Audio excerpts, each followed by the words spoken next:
ಆಗಿದ್ದಂತಹ ಕಾಡಾನೆಯನ್ನ ಸೆರೆ ಹಿಡಿಯಲಾಗಿದೆ. 12 ಕಿಲೋಮೀಟರ್ ಓಡಿದ್ದಂತ ಹಂತಕ ಆನೆ ಕೊನೆಗೂ ಸೆರೆ ಸಿಕ್ಕಿರುವಂತದ್ದು.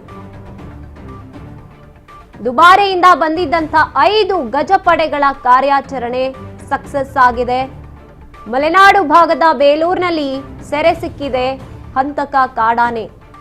ಬೇಲೂರು ತಾಲೂಕಿನ ಬೆಳ್ಳಾವರ ಗ್ರಾಮದ ಅರಣ್ಯ ಪ್ರದೇಶದಲ್ಲಿ ಸೆರೆ ಸಿಕ್ಕಿರುವಂತದ್ದು. ಕಳೆದ ಶನಿವಾರ ಆರಂಭ ಆಗಿತ್ತು ರೋಚಕ ಕಾರ್ಯಾಚರಣೆ. ವಾರ ಕಾರ್ಯಾಚರಣೆ ಕೂಡ ಬಳಿಕ ಸೆರೆ ಸಿಕ್ಕಿದೆ ಒಂಟಿ ಸಲಗ. ಇನ್ನು 5 ಸಾಕಾನೆಗಳು ಇಟಿಎಫ್ ಸಿಬ್ಬಂದಿ ಸತತ ಕಾರ್ಯಾಚರಣೆಯನ್ನ ನಡೆಸಿದ್ದಾರೆ. 1 ವಾರಗಳ ಕಾಲ ಅದು ಯಶಸ್ವಿಯಾಗಿ ಅರಿವಳಿಕೆ ಚುಚ್ಚುಮದ್ದನ್ನ ನೀಡಿ ಸೆರೆ ಹಿಡಿಯಲಾಗಿದೆ. ಪಶುವೈದ್ಯರು ಇದರಲ್ಲಿ ಭಾಗಿಯಾಗಿರ್ತಾರೆ. ಇನ್ನು ಡಿಎಫ್ಒ ಸೌರಭ್ಯ ಕುಮಾರ್ ಅವರ ನೇತೃತ್ವದಲ್ಲಿ ಆನೆಗಳಿಗೆ ಸೆರೆ ಹಿಡಿಯುವಲ್ಲಿ ಸಕ್ಸಸ್ ಆಗಿರುವಂತದ್ದು. ಇನ್ನು ಆರೈಕೆಯನ್ನ ಮಾಡಿ ಗ್ರಾಮದಲ್ಲಿ ನಿಟ್ಟುಸಿರು ಬಿಟ್ಟಿದ್ದಾರೆ ರೈತರು ಮತ್ತೆ ಸಾರ್ವಜನಿಕರು ಅಂತ ಹೇಳ್ಬೋದು. 12 ಕಿಲೋಮೀಟರ್ ಓಡ್ ಹೋಗಿರುತ್ತೆ. ಹತ್ಯೆ ಮಾಡಿದ್ದಂತಹ ಕಾಡಾನೆ ಸೆರೆ ಹಿಡಿಯುವಲ್ಲಿ 5 ಸಾಕಾನೆಗಳು ಗಜಪಡೆ ಸಕ್ಸಸ್ ಆಗಿದೆ ಅಂತ ಹೇಳ್ಬೋದು.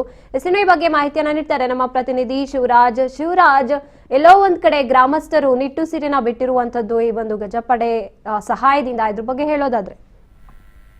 ಇತ್ತೀಚೆಗೆ ಅದೇ ಸಕಲೇಶಪುರ ತಾಲೂಕಿನ ಮೊಗಲಿ ಒಬ್ಬಳಿ ಗ್ರಾಮದಲ್ಲಿ ಶೋಭಾ ಅನ್ನೋ ಒಂದು ಮಹಿಳೆ ಮೇಲೆ ದಾರುಣವಾಗಿ ದಾಳಿ ಮಾಡಿತ್ತು.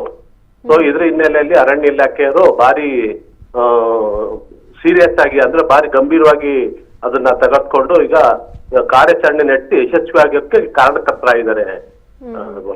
ಯಾವುದೇ ರೀತಿಯಾಗಿ ಅಪಾಯ ಏನು ಆಗಿಲ್ವಾ? ಗಜಪಡೆಗಳ ಇದಕ್ಕೆ ಸಹಾಯ ಮಾಡಿರುವಂತದ್ದು ಒಂದ್ ಆನೆಯನ್ನ ಹಿಡಿಯೋದಕ್ಕೆ. ಕಳೆದ ಬಾರಿ ಅರ್ಜುನ ಕೂಡ ಇದೇ ಸಂದರ್ಭದಲ್ಲಿ ಕಳ್ಕೊಂಡ್ವಿ ನಾವು. ಸೊ ಆತರ ಏನು ಆಗಿಲ್ವಾ ಅಂತ? ಆ ತರದ ಘಟ್ಟ ಯಾವ್ದು ಸಂಭವಿಸಿಲ್ಲ. ಭಾರಿ ಗಾಂಭೀರ್ಯತೆಯಿಂದ ಭಾರಿ ಜಾಗೃತತೆಯಿಂದ ಇದನ್ನ ಯಶಸ್ವಿ ಕಾರ್ಯಾಚರಣೆ ನಡೆಸಿದ್ದಾರೆ.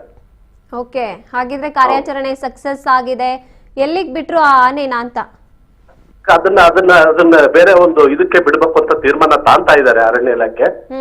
ನೋಡ್ಬೇಕು ಅದು ಯಾವ ಇದಕ್ ಬಿಡ್ತಾರೆ ನೋಡಿ ಇದ್ ಮಾಡ್ಬೇಕು ಅಂತ ಇದ್ ಮಾಡ್ತಾರೆ. ಎಸ್, ಧನ್ಯವಾದ ನಿಮ್ಮ ಮಾಹಿತಿಗಾಗಿ ಶಿವರಾಜ್. ಎಸ್, ಕಾರ್ಮಿಕ ಮಹಿಳೆಯ ಸಾವಿಗೆ ಕಾರಣ ಆಗಿದ್ದಂತಹ ಕಾಡಾನೆಯನ್ನ ಸೆರೆ ಹಿಡಿಯುವಲ್ಲಿ 5 ಗಜಪಡೆಗಳು ಸಾಹಸವನ್ನೇ ಮಾಡಿದಾವೆ ಅಂತ ಹೇಳ್ಬೋದು. ಒಂದು ರೀತಿಯಾಗಿ ಸಕ್ಸಸ್ಫುಲ್ ಆಗಿ ಕಾರ್ಯಾಚರಣೆಯನ್ನ ಮುಗಿಸ್ಕೊಟ್ಟಿದ್ದಾವೆ 5 ಗಜಪಡೆಗಳ ದಂಡು. ಮಲೆನಾಡು ಭಾಗದ ಬೇಲೂರಿನಲ್ಲಿ ಕಾಡಾನೆ ಸೆರೆ ಸಿಕ್ಕಿರುವಂತದ್ದು.